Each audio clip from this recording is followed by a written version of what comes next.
So tonight we have Danielle Doggett of the Sailcargo with us, and she's zooming in from Costa Rica.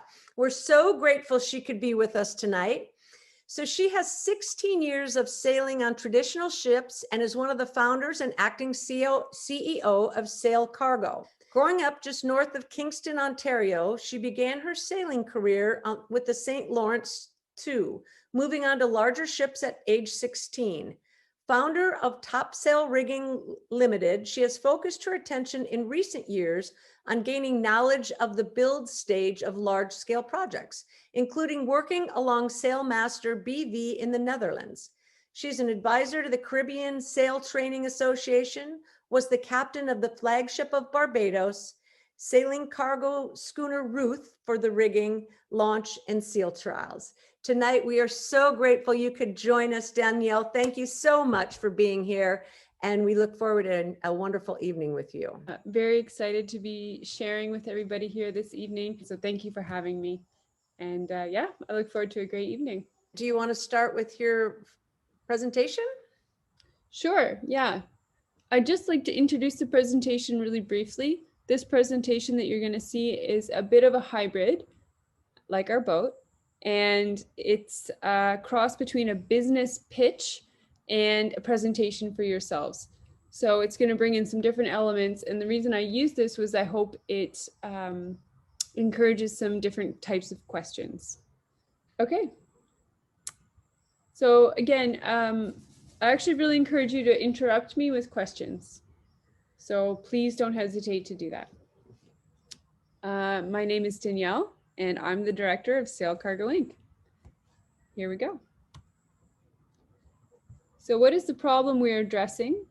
We are addressing a really important problem which affects everybody around us. 90% of everything that we own and is around us has been shipped on an ocean liner.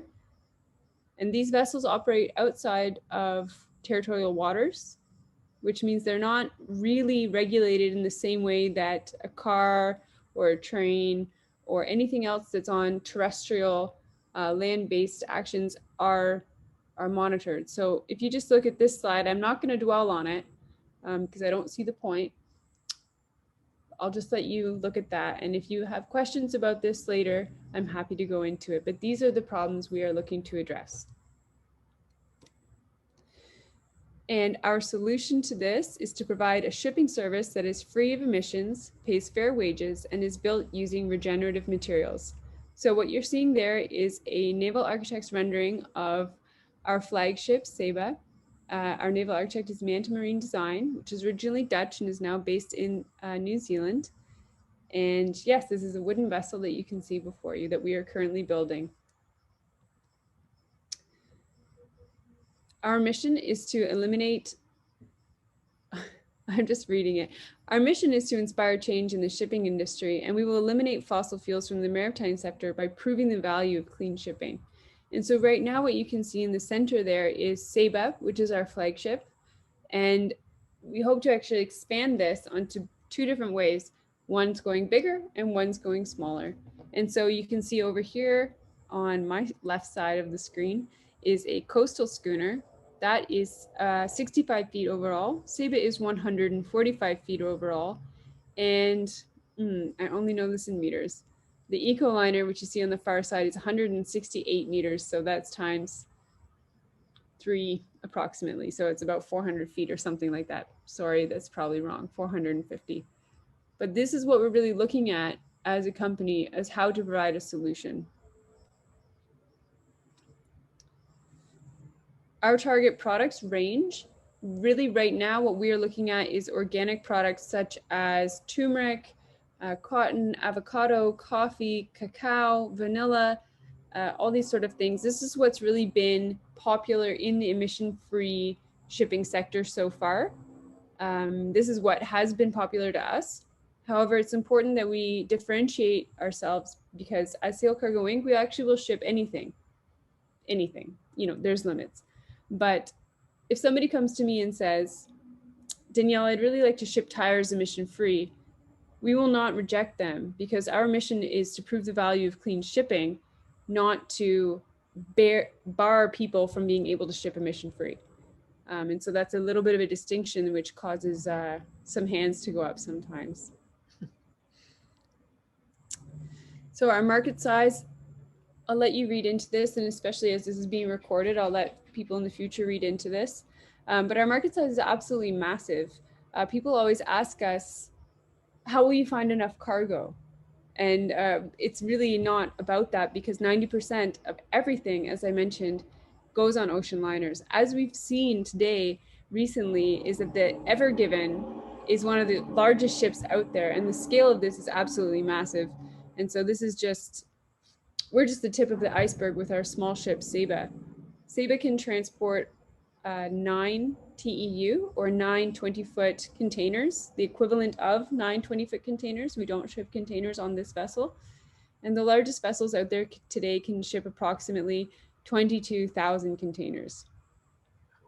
So Ceiba is very small. Despite this, she will be the largest emission-free cargo ship in the world when she's launched, which to me is very interesting. As a grassroots company that's come up and is building a wooden tall ship, we will be producing the largest ocean-going emission-free cargo ship in the world, which I'm really not impressed with all the other shipbuilders out there that have industrial yards. They should be beating us at this. But we're going to be setting that precedent.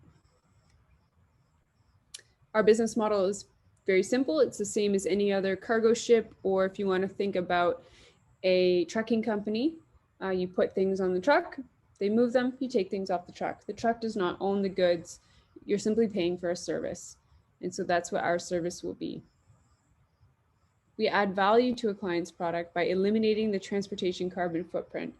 We also believe that this element of eliminating that carbon footprint is going to be very important, because it's going to elevate people's products to a much higher level.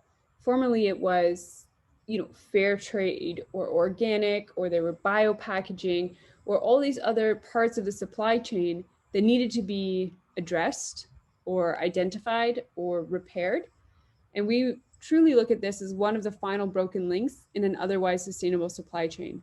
So right now, if you were to have coffee sitting in Port Townsend, for example, that's going to be an imported coffee, and you can definitely get organic, micro lot, fair trade, bio packaging, renewable energy, lighting the store, everything, but that will have been shipped with a carbon footprint either on an airplane or a ocean-going vessel.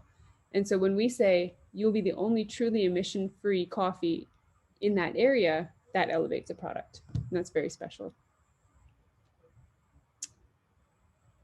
This is getting into a bit of the business pitch side of things.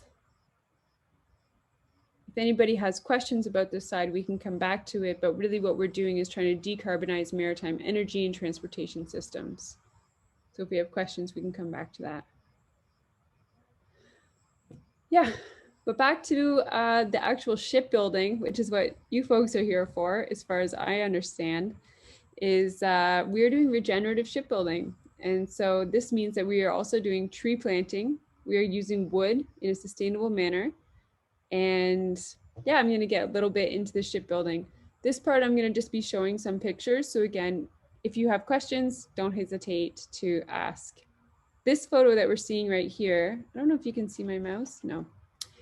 This photo that we're seeing right here is primarily my buddy Dylan. This was the day that we hoisted up the stern post. And so this is Wapinol. This is an extraordinarily dense hardwood. And that stern post, which is made of 2 parts, weighed about 2.2 tons, metric tons. We hoisted that by hand using block and tackle. And it went successfully. When you look at the frame, so this is the stern, or the end of the vessel, the aftermost part of the ship. When you look at the frames, what you can see is that there are a couple that really stand out that are darker. And those are also made of Wapinol. Wapinol is the same as the stern post. The other ones are made of that Spanish cedar or mahogany. And what's really nice about the mahogany, again, is that it's really quite lightweight compared to the Wapinol, which are placed there strategically. So I don't know off the top of my head referring to this photo, but there might be a bulkhead, or there might be a mast step, or there might be a hatch carling, where we decided to put in a Wapinol frame. Danielle, we have a couple questions here. Oh, sure. From Sakai, he says, what do you mean that Atlantic Sail Cargo clients are converting to Sail Cargo Inc.? You're reading. We are receiving interest from, so let me start, sorry. In Europe, primarily, there are smaller pioneer trailblazing sailing cargo companies. They would be Fair Transport, Greyhound, formerly Greyhound, Aventure, which is part of Timber Coast, Nudon Traders. There's a long list. Most of these people are my close friends. And they are, the most successful one, or the true pioneer, is Tres Hombres, where I started 11 years ago on this path. And Tres Hombres is owned and operated by the Dutch company Fair Transport. They are 1/10 of the size, or they have 1/10 of the capacity of Ceiba. And we are receiving quite a bit of interest of existing clients of that group, European group, or clients that would have been part of them. And they say, well, we like what you're doing.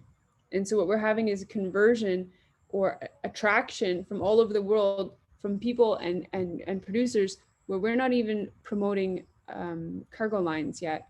And so we're having attraction and conversion of clients, which is very exciting for us.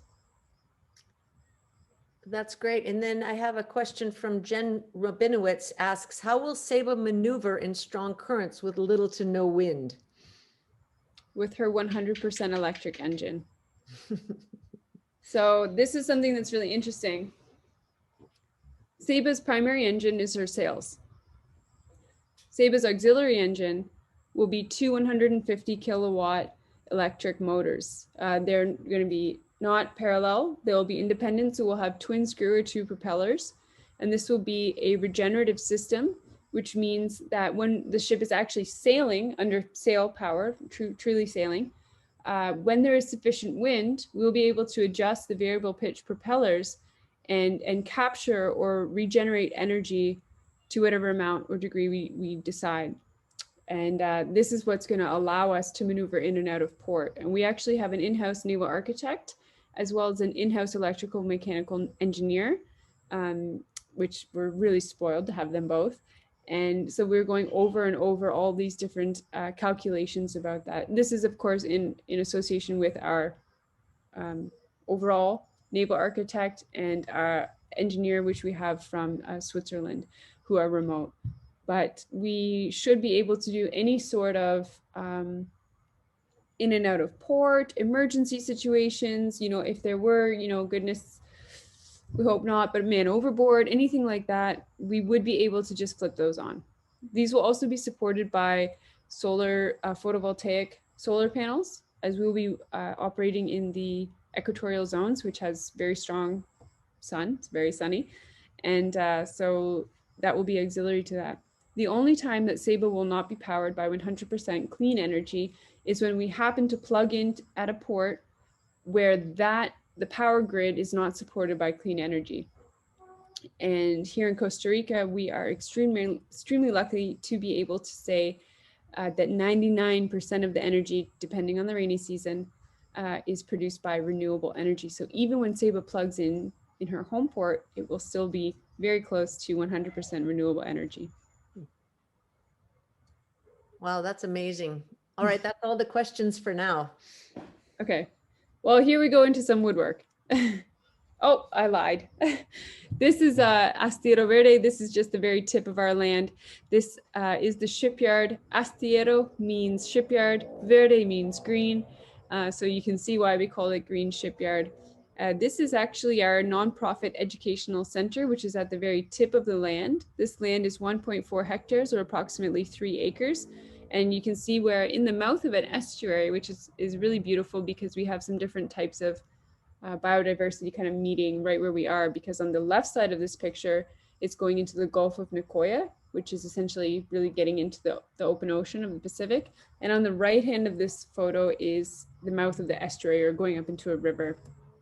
And I live up there. The second story is my house. and we've seen huge crocodiles right in that area. So as well as the pink roseate spoonbill, which I had to call my biologist friend about that. I said, there's a flamingo that looks like he had his bill run over. What kind of bird is that? And she says it's a roseate spoonbill, Danielle. So we're very lucky with the beautiful wildlife we have here. Just another photo of the area. Yeah, this is actually a place where we hope to be doing mangrove restoration in the future. This is on the other side of the Gulf of Nicoya. This is two different photos from the same day. This is the same photo, but gives a little slightly different perspective. This was a long time ago when we only had a few of the frames up, and this is a dry fit. So you'll notice there's no tar, glue, or anything in this photo. It's a dry fit. And this is the after half, or the bottom half of a double sawn frame. And these, in the top left-hand photo, you can see that these are two futtocks. If I'm not mistaken, those are actually the same kind of wood, but the color does look quite different. And what these photos are really showing are the cokes or cogs or coaxes. There's a lot of ways to say that, which is sort of like a shear key or a type of tenon that we use to increase strength in our frames. So to go over some of those terms, frames, I think we're familiar with. That is the big U shape that we're looking at. This is like a close-up of the frames. And then we have the futtocks. Futtocks are the elements of the frame. So when we have a frame that's this shape, it's very large. So one part of it might be made up of 3 to 4 pieces, which you can see in this one photo. And then, so we have the bottom layer. And then so that we make those joints stronger, you lay a top layer on top of that with additional futtocks. And you're going to stagger those joints like this, so that you don't have any weakness. And we elected to use coaxes or cokes to increase that strength. And these cokes are made of, if I'm not mistaken, wapinol as well, so a extra dense hardwood. I don't know if there's any questions about this, because the shear keys or cokes are not super common, but we're really into them. So if there's any questions about that, let me know. Sakai asked, what is the spacing of the coaxes? That depends on the joints and if there are other trunnels or bolts. So each one is assessed separately. And I don't know the answer. You'd have to actually speak to one of the guys who works in the framing stage, but it is assessed separately. Mm-hmm. That's it for now. We do use a lot of power tools. Chainsaws are one of our main tools. I swear the guys literally do use the chainsaws as planers, which is interesting. But we also do use hand tools from time to time when it is appropriate. So we're really a hybrid shipyard in a lot of ways, where we're bringing the old technology together with the new. And really what we want to do is just find that harmony between them. So this is working on one of the frame futtocks or pieces of the frames. Just going through.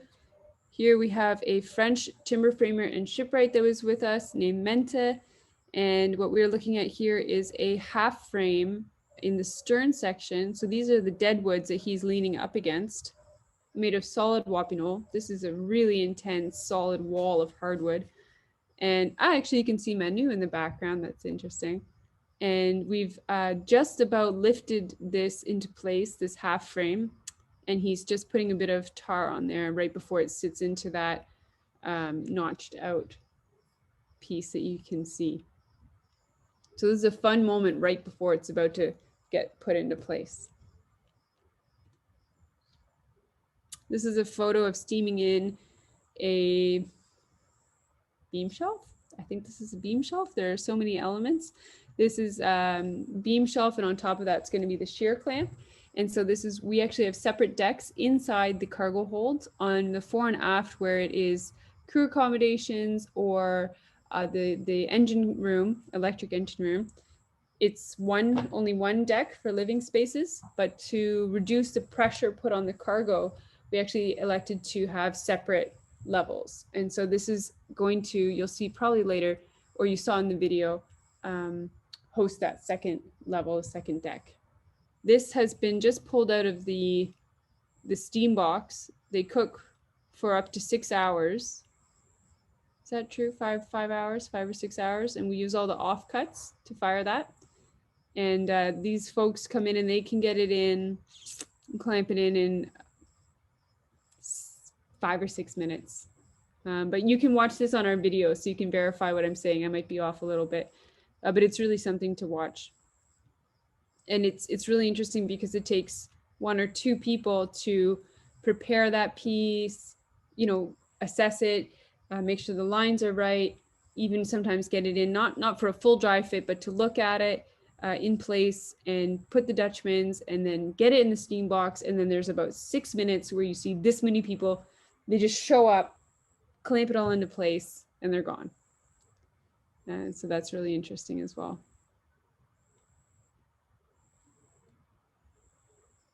And you can see where the frames have been faired and not faired. And this photo shows that the frames have been faired to receive this beam shelf. You can see the wood's a bit more brighter.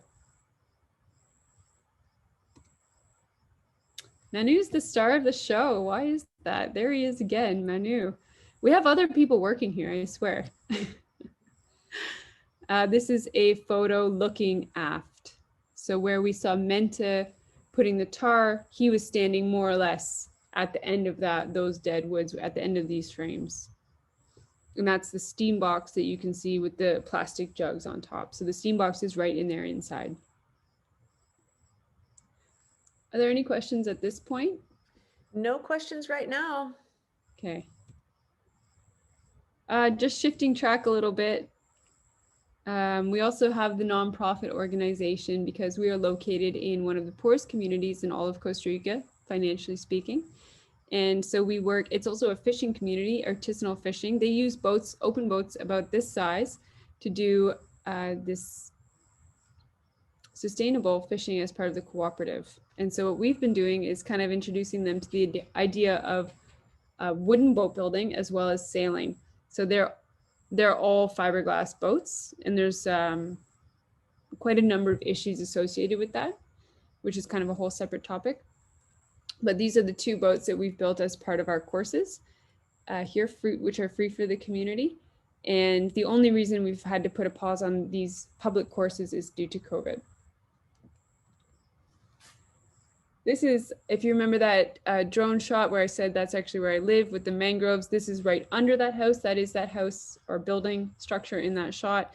This is a weekend scene, which I love very, very much. In the background, you cannot quite tell, but that's the water. And this is just doing some work on the small boat, doing some forging. We had Ship's Koi Forge and a whole bunch of other folks coming down. So we got the forge set up, and very typical for us, you see a couple of dirt bikes. But this is a weekend scene, just to give a bit of context. Okay, I'm gonna shift track now to talk about our masts. Is this okay? Are we doing all right? I feel like I'm talking so much. It's great. I think everybody's riveted is way. Okay. Yeah. I'm going to shift track now to talk about our masts. Our masts are the only pieces of wood that are not going to be from Costa Rica, and they are from Haida, which, if you're familiar, is a essentially sovereign island nation off the west coast of Canada. So it's north of Vancouver Island, north of Port Townsend. And we have our Sitka spruce masts sourced from there, all of our spars, sorry. And they are from a Aboriginal owned, family run salvage company.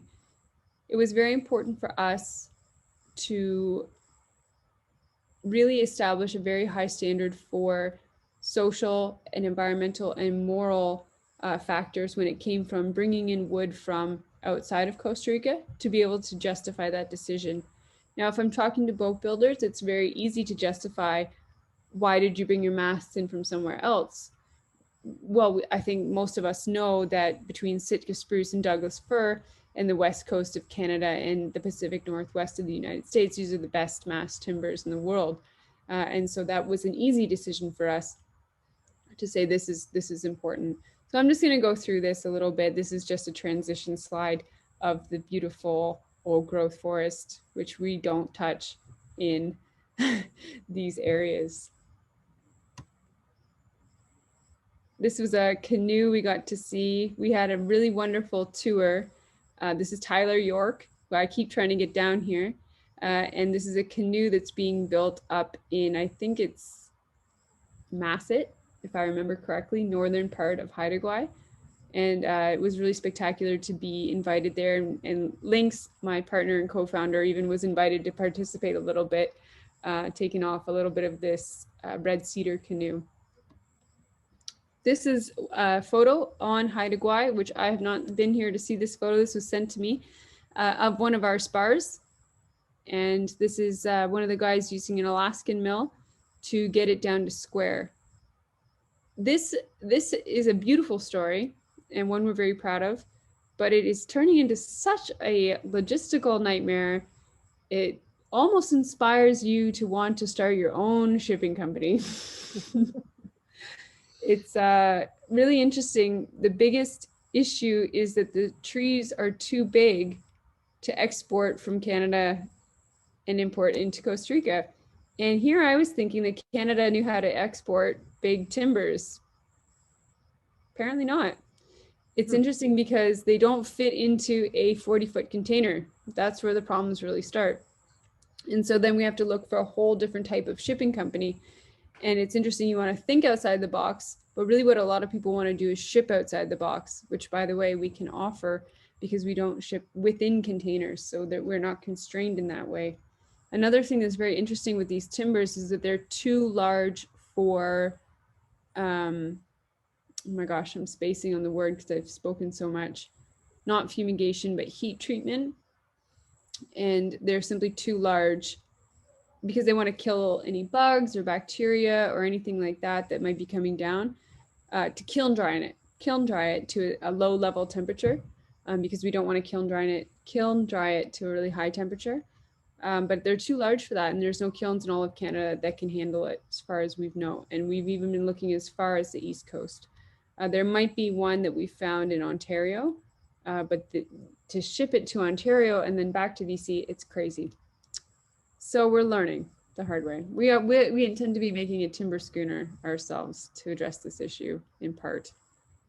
We will be the first people in the history of the world to ship Sitka spruce into Costa Rica, and our in-house trade and logistics division put it on the map and actually had it recognized as a species that should be imported. So for the first time ever, Sitka spruce and Douglas fir, we went for a couple others while we were there, are now part of the official register of species that can be imported into Costa Rica. That was another achievement.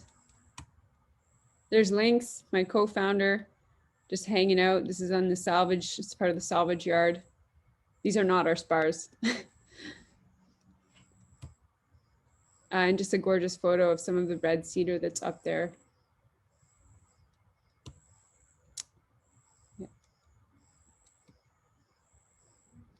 Okay, back into the pitch part, but I'm getting near the end, is people always talk about our competition, and there's a few different ways to look at that. I personally don't agree with any of them. I really honestly believe we don't have competition. So some people say that this is an example. This is a rendering that belongs to Oceanbird. It's not belong to us. It's simply available on the internet. This is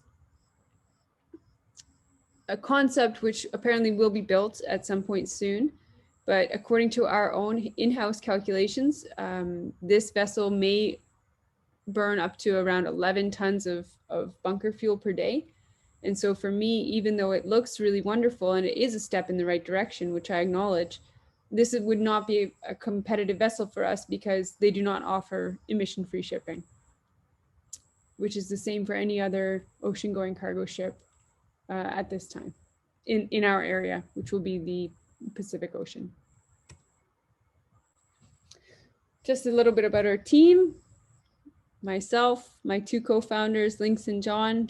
Lynx is from Costa Rica. Lynx is from Quebec. John is from Costa Rica. And Pat Woodland, maybe some of you guys know Pat Woodland. He is from Cowichan Bay on Vancouver Island. He is a long-term remote advisor for us in Master Shipwright who built Pacific Grace. And this is just a little tiny view at our core team. We have up to 45 people employed at any given time at our shipyard. Around 50 to 60% of which are from Costa Rica.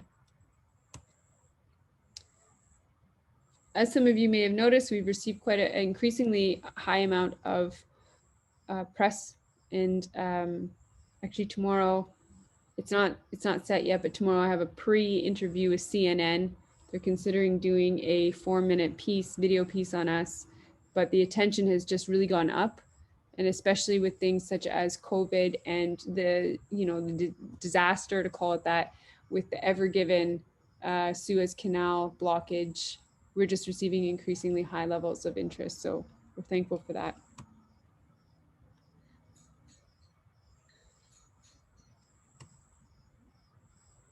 So just to close out a little bit with some financials, this is an example scenario. So just to share a little bit, we've pretty much more than filled Ceiba with cargo, which is very, very exciting to be able to announce. These are signed letters of intent. So they are light contracts, but we've more than filled Ceiba, which has caused us to explore other routes and other things. One of the routes we're looking at right now is Columbia, New Jersey with coffee. And this, if anybody wants to take a screenshot or they'll have this to save, they can contact me about this. This is a route we're looking at for the future. But basically what we're really trying to communicate is that this is a for-profit company. And to be a for-profit company, we also believe to be a true for-profit company that is successful, we believe that you also want to take care of people and the environment, but as well have a positive financial bottom line, which is why we are funded by investors. And we are approximately 42% funded right now for Ceiba. Oh, this has been just amazing, really informative. So John Monroe asks, what can you do about fire protection? Is there a sustainable fire extinguisher? I've not really thought about that before. John, you're putting me on the spot. Do you throw bananas at it? Yeah, John, we throw bananas at it. I mean, because there's all that wood and scraps and planing shavings, and you're running a steam box on wood. And I was just curious how you have to be pretty careful, I would think, although it does rain like what, 3 times a day. Well, during the dry season, we are really careful about that, especially, I mean, this is a topic that people don't like to talk about, but when you do have smokers and there's all these light dry shavings, it's a real concern. We abide by you probably doesn't look like it, but we're inspected all the time by the Ministry of Health, I think, because they just want to see the ship. And so we have fire extinguishers positioned all over, as well as water stations, labeled water stations all over. But we also have cleaning crew that come and clean up all the shavings on a very regular basis so that they're not building up, which they would otherwise be building up. Yeah, that's the best. Thank you. You're welcome. Thank you. All right. And then Paul Eisenhart wanted to, one more time, how big is Ceiba? Could you give us the length, beam, mast height, and tonnage? So Ceiba is, I do it sometimes in meters, 145 feet overall, 136 feet on deck. So 145 with the bowsprit. She's 24 feet beam, or 8 meters beam, and 12 to 15, 16 feet, depending on her cargo loading. That would be the draft. The masts are approximately 100 feet over water, or maybe 110. Sometimes I have it memorized more in meters. And her weight will be approximately 350 tons unloaded. So she can also carry 250 metric tons of cargo. Okay. And then Sakai asks, you seem open to Pacific trade or Caribbean Atlantic trade. Do you have a preference, or is this thinking about additional vessels under the Sailcargo banner? That is thinking about additional vessels. Mm-hmm. Yeah, so our primary route is the PAX line, Pacific Exchange, and that will be going from Costa Rica up to either Port Townsend or Victoria, or both, 2 times a year via Hawaii, and then straight down the coast. We've we've pioneered this route, but what I mean by that is we've promoted it and communicated that and sought letters of intent for that. But it's very interesting because we've received much higher amounts of interest from cargo clients on the East Coast, on the Eastern Seaboard. And so we're trying to navigate that. And due to the fact that the ship is already full with letters of intent saying that they will be filling her, we are looking at a expansion. Wow, that's pretty exciting. What will what's your average, I know you can't tell me how long it would take, but what's to do a round trip Costa Rica? What is your guess? Is it to do your route? So we're quite conservative with our estimates. So we want to build in space, build in more time here and there, but we say it will take for a full round trip. So from Costa Rica up to call it Seattle would be, and back down would be about 5 months. This is stopping 6 days in each port that we've outlined with an average speed of 4 knots. Now, 4 knots is a low average speed, especially when you take into consideration that we should be able to use the electric engine quite regularly through the solar charging as well as the propellers that we have, especially when the ship is a good sailor, is the idea. So she should be able to, under ideal conditions, well, under regular good cruising conditions, maybe hit 9 knots. We asked our architect, really we want to have a vessel that can sail.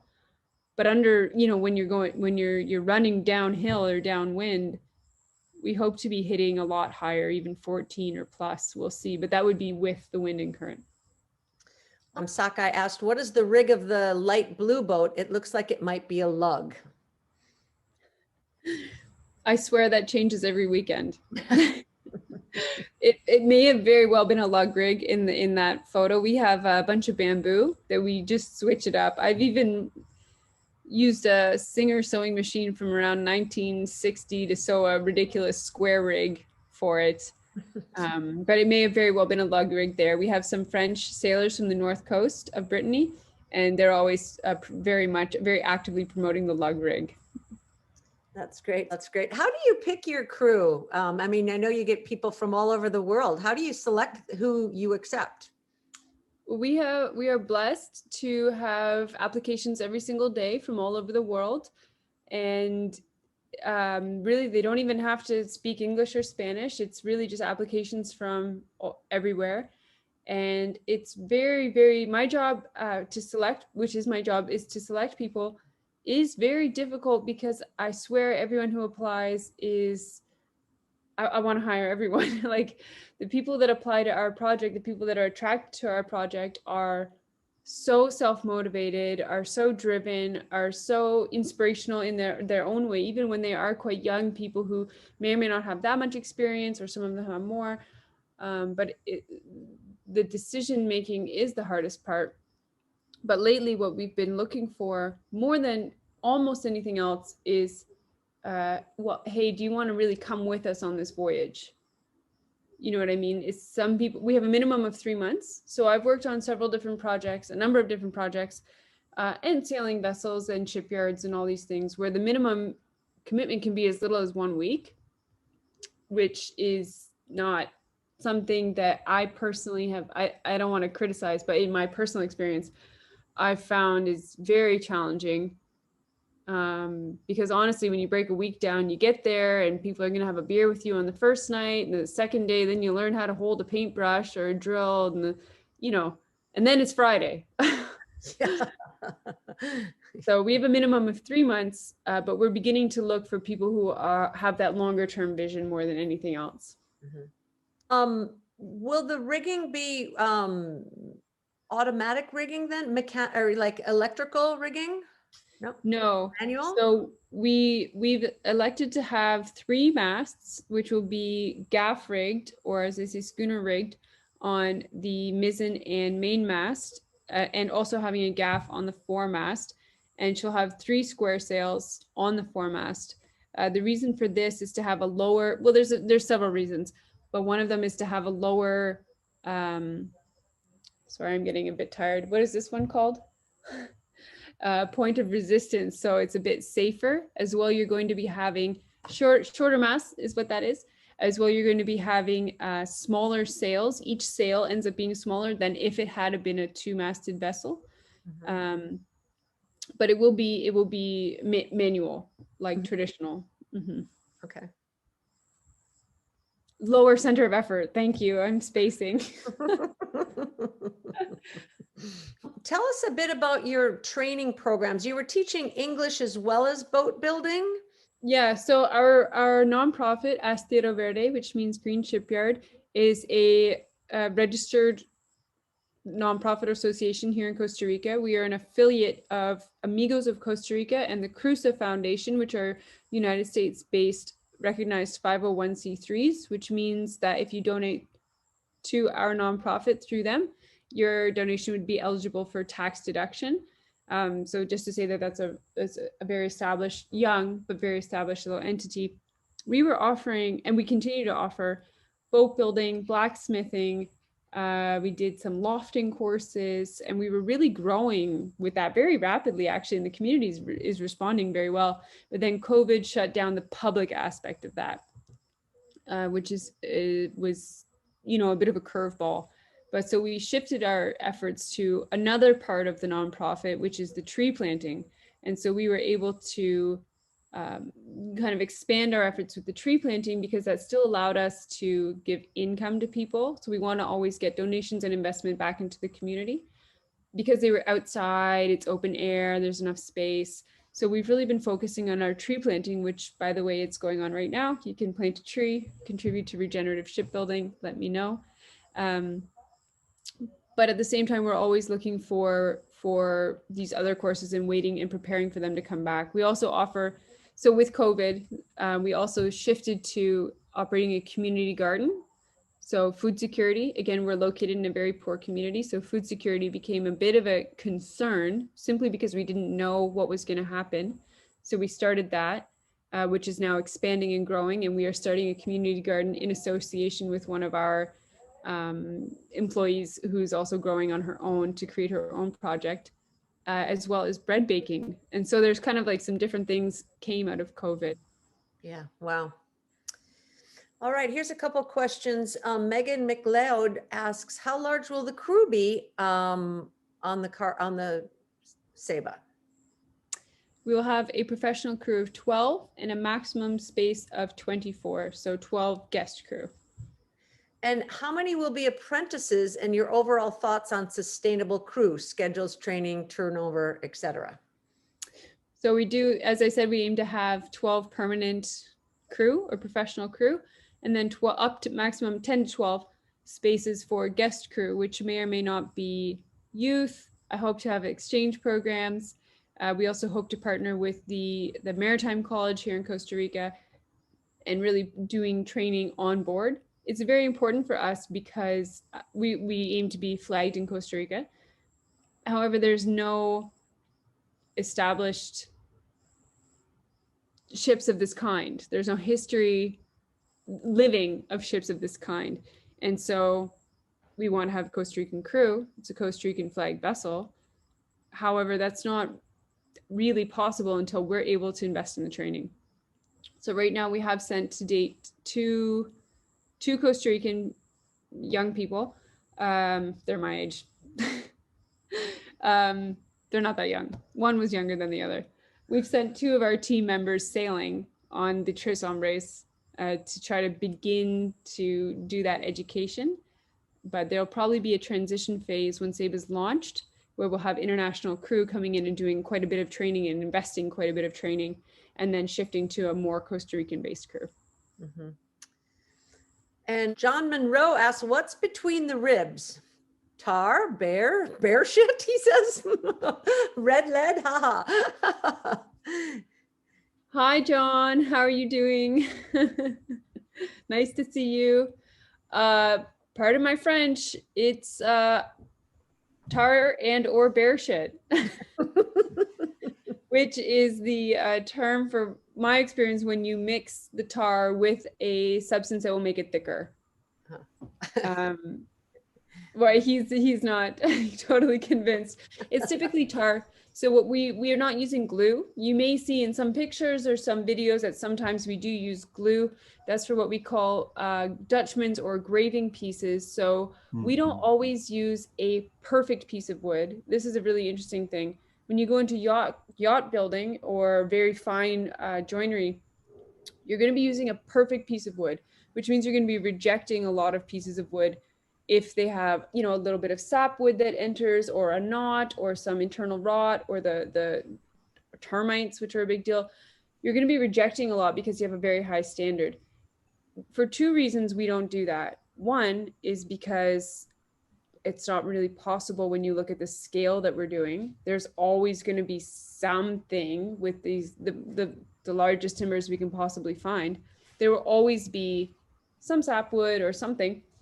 But as well, we actually try to use the wood as much as possible. And so we don't want to reject wood because that's in a way a form of waste. It's not wasted, but we want to put that to good use. So we'll use glue in our Dutchmans as well as pegging it with trunnels. But what that is tar. And so it's simply a water barrier is what you'll see between the frames. Jen Rabinowitz asks, what kind of woods are you using? And I know that's a really big question for you. I'm ready for that question.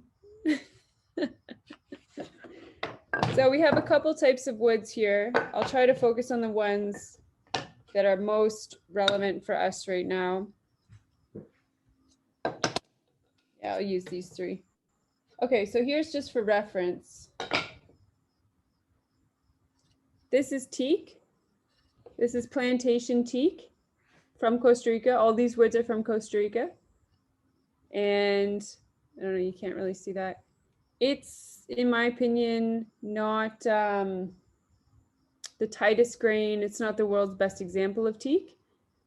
So believe it or not, here we use quite a lot of teak, and we use it for infrastructure, as in the form of entire whole tree posts. That's what we use our teak for, because there are plantations all over the place. So we actually only use this for secondary infrastructure, which is really interesting. And then I'll hold these up together so you can see them. These are just the two, we use about 5 types of wood, or 6. These are 3 of them, just to give you the color difference. You can see those. And this one, this is called huachipiling. G-U-A is pronounced in Spanish wa, and it is, my understanding is, it's a native term or word for tree. So you'll have a lot of wa trees like Warumo, Huachipiling, Guanacaste, many wa words. So this is one that we use for our trunnels. And this is a very straight grain wood. It's really quite yellow, and we use it for our trunnels. Some of our trunnels are wooden pegs that we use instead in the place of metal fasteners. And they can be 6 feet long, the ones that went through our stem. So that's a great hardwood. This is our keel. This is Tamarindo del Monte, Dialium guianese. If you'd like, I can not pronounce, but send you the Latin names. This has the sapwood. This is one of the hardest woods I've ever come across in my life. I've been very lucky in my former life, when I wasn't an entrepreneur, to actually work in wood shops. And I got to work with fustic and purple heart and green heart and lignum vitae and all these things. This wood has something really special about it, where it's so crazy dense and the silica content is so high, you can't work with it. We learned that. This is what our keel is made out of. This was brought down by a hurricane. That's why we have the permits to use it. Now, I don't know, but in my experience is that this has a much higher silica content, or is much rougher on blades than lignum vitae is, which lignum vitae is denser. It's a much denser wood. But this is, if you could just feel this, like it sinks in water, to put that out there. And then this is Spanish cedar, just to put them beside each other. And Spanish cedar is actually in the mahogany family. It's a type of mahogany. And this is what the majority of our frames are made out of.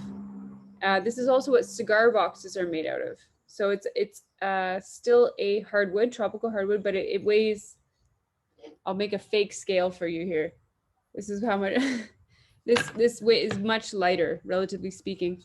But what's really interesting about this is it's extraordinarily rot resistant. So its Spanish name is Cedro Amargo, which means bitter cedar, and nothing wants to eat it. But something that's really important to know is that for the ship building, so the hull of the vessel, everything is from Costa Rica. All the wood is locally sourced, and we have environmental permits for all of it. As well, I'm sure I'll get into this later, but we have an inherent tree planting program. So we estimate that we'll probably use around 400 trees. That's just a rough estimate to build the ship itself. And we've already planted over 2,000 trees, which we maintain and create stewardship for. And this year we're looking to plant 3,000. Wow. Wow, that's the long answer. Yeah. What materials have you decided to use on the sails, if you have decided yet? Yeah, that always comes up. We haven't decided. Yeah. Modern sails and ropes or lines are made of plastic, not our favorite material. We have not decided yet. We will leave this till the very last minute. Every single presentation I do, I say, if you know a really neat company, please let me know. I would love to have photovoltaic flexible sails, so solar panel sails. But we're kind of waiting for something to come to us to make that decision. Angela Hewitson asks, do you believe any existing tall ships can be converted to serve a similar mission as Ceiba? Yes, I do believe that. I firmly believe that. And we are contacted, especially since the advent of COVID, we are contacted almost regularly by former passenger vessels that want to shift to being cargo ships. And this is absolutely possible, especially bearing in mind that a significant number of passenger vessels were originally or formerly cargo ships. And so it's really just bringing them back. But the biggest question with that, which I always pose to the people contacting me, is, are you willing to recertify your vessel? If your vessel is from Canada or the US or wherever else, are you willing to reflag it if need be? And as you can imagine, if somebody has a certified registered vessel that is a passenger carrying vessel in the United States, that's a very high level to achieve. And to simply give up that flag and that certification, that's asking a lot, because you may never get it back if you're grandfathered in. And so for a lot of people, that's a really hard question. But it's such an uphill battle, especially for wooden vessels in Canada. No, it's not happening.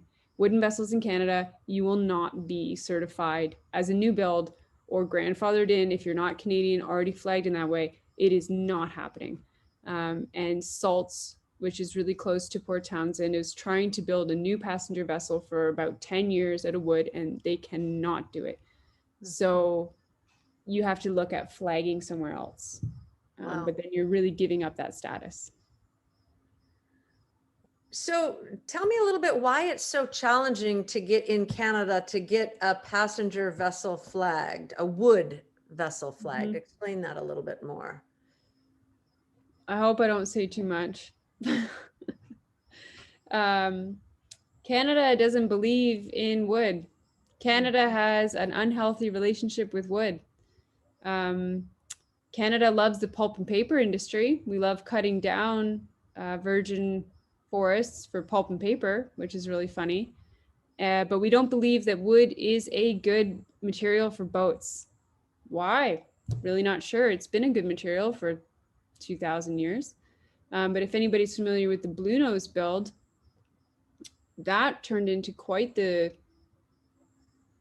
situation when they tried to, I believe, now don't quote me on this, I believe they tried to change a small aspect of the rudder, or they wanted to build a new rudder instead of restoring the existing wooden rudder. And it turned into this huge fiasco. And I think the rudder ended up costing over $1 million. Please don't quote me on that. Look it up. $1 million Canadian. And in the end, they said, no, it has to be steel because it's new and you cannot use wood. It's a wooden boat. And they ended up even secretly launching the ship to test the rudder. It didn't work because the worm gear, the steering system is designed for a wooden rudder, and they made the same one in steel. It's just nuts. But it's like, they don't believe in it. It's unsafe for passengers. It's never going to happen. The end. One day, maybe I'll work for Transport Canada, and I'll get my red pen out and scratch some of those lines away. I don't believe that's true in the United States, is it? No, it's not. Now, it's interesting because there's international regulations, and international regulations basically apply to all countries that acknowledge them. But what you can do is either apply, so wooden vessels are basically not, in my understanding, are basically not accepted. They're just dangerous. The international world says they're dangerous. Now, if you want to have one commercially flagged, what you would do is apply for an exemption either at a vessel level or at a nationwide vessel. And my understanding is that the United States and England have applied at a nationwide vessel for an exemption, which is why you have such a gorgeous fleet of commercial wooden vessels, because you have a nationwide exemption, which is something I hope that we can establish in Costa Rica, because it's a blank slate. And so I would hope that we could apply for a nationwide exemption from the outset. So Sockeye asks, is Transport Canada the agency you're talking about? And did Pacific Grace, were they approved before more strict rules came into play? My understanding is yes. Yes, that's when, and, oh, I'm forgetting her name now. There was a huge issue years ago. Oh, I can't believe I'm forgetting her name. A young lady fell overboard on the Picton Castle, which calls out of Lunenburg, Nova Scotia. It's not a Canadian flag vessel, but that's its home port. I'm sorry, I apologize for forgetting her name. I didn't know her, but she fell overboard and she went missing. And this turned into a Transport Canada mess, like the biggest investigation. She was the daughter of a famous hockey player. So we can laugh at that because the Canadians really freaked out because it was a hockey related incident in some way. But that marked a shift that, in my opinion, I was quite young at the time. I was like 15 or something. I even recognized it at that time. Wow. When Laura Gainey fell overboard and went missing on the Picton Castle, going out, I believe they had just left Nova Scotia, and then Transport Canada kind of attacked. And in my opinion, we've never really come back from that. Wow, that's incredible. All right, shifting gears a little bit. Chris Hartley asks, will you be able to use commercial ports, or do you need to find alternatives since your cargo won't be in containers? So we will be able to use commercial ports. We won't be using container infrastructure, but most container ports will have sort of secondary docks, whether that's for pilot vessels or tugboats or other workboats that operate within the port. Those are the kind of docks we'd be looking at. We do favor port size such as Port Townsend or Victoria, or maybe a little bit larger, but staying away from ports such as Seattle or Vancouver, only because we would also be swallowed up in that way. But the interesting thing is that we will also be independent. We're not dependent on using those ports. And sorry, we would also need to establish relationships beforehand and clear a lot of things beforehand. Mm-hmm. So I know the woman from the Cocoa Forge, I don't remember her name, here in Port Townsend. Susan Fitch. Yeah, so our very own cocoa shop is going to be using Ceiba for shipping. Is there anybody else you can share with us that we can get excited about that's going to be using your services? I haven't asked permission of anyone else, but there are what's really popular in the Pacific Northwest is the chocolate, more so than coffee. Yeah, we have coffee interests in other locations, but you guys are the chocolate people. I'll say that. And in British Columbia as well. There's going to be some chocolate coming up. Yeah, that's great. All right. Well, I guess we'll sign off if there's no other questions, but this has been really fun, Danielle. Thank you so much for zooming in from Costa Rica. We wish you well and the best, and can't wait to see Ceiba off of Port Townsend. Thank you all for being here with us tonight. And thank you, Angela. And if there's nothing else, have a great evening, everyone.